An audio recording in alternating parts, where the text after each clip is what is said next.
Report on LMPD, the Department of Justice said officers need to improve their interactions with people with mental health issues. That report also drew attention to one man who had 21 interactions with LMPD in 21 months.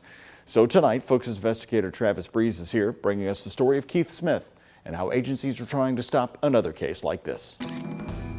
Okay, Keith Smith. Trapped in the criminal justice system. Okay, come on. Trying to explain his situation. He's having a rough time, Your Honor. Nobody could help Keith Smith. Keith's case is very sad. Until it was too late.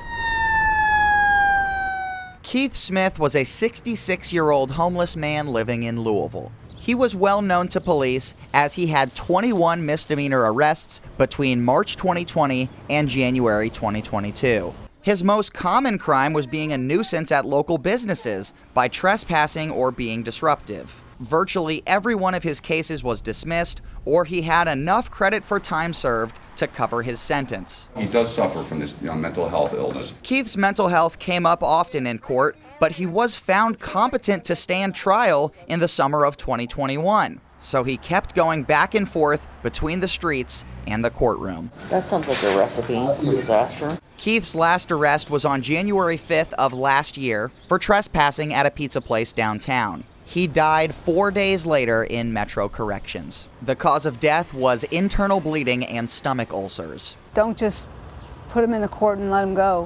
Make sure that they're getting the help they need. Susan Klussman-Turner is a peer support specialist at Bridgehaven Mental Health Services on First Street. These make sense to you all? She has schizophrenia and teaches other peers how to help those in recovery. The path for everybody is a little bit different. In the March Department of Justice report, the authors said Metro's practices of responding to behavioral health issues are exemplified by Keith Smith and implored police to partner with mental health professionals on calls. About 2 months after Keith's death, LMPD started its deflection team with 7 counties. The program allows 911 dispatchers to divert certain calls to mental health workers who speak to the caller and choose the appropriate response. It started in one police division and is expanding to the whole city. In the 1,200 calls that we received, what we saw was we were able to help people who were having some distress that didn't require a police officer. The mayor's office, LMPD, and 7 counties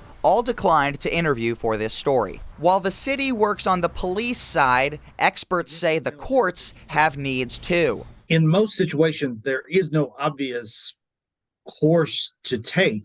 Damon Preston is the head of public defenders throughout the Commonwealth. Preston says the fact that Keith only committed misdemeanors gave him virtually no shot at getting court-appointed psych treatment because the parties always want to reach a speedy outcome, and the most common result is a fine or probation. People don't get treatment as part of the outcome of the case because it's just not necessary.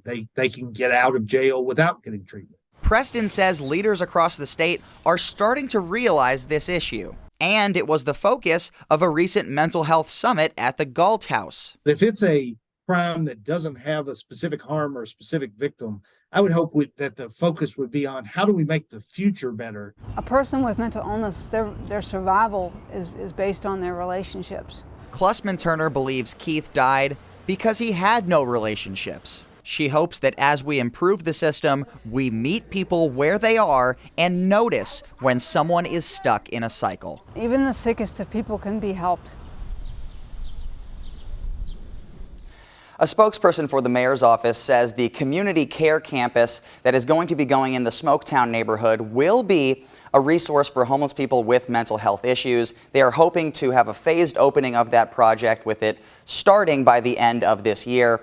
LMPD also says that the deflection team will be expanding to 10 a.m. to 10 p.m. starting on Saturday, July 1st. It has been available starting at 2 p.m. over its first year. In the studio, Travis Breeze, WHAS 11 on your side.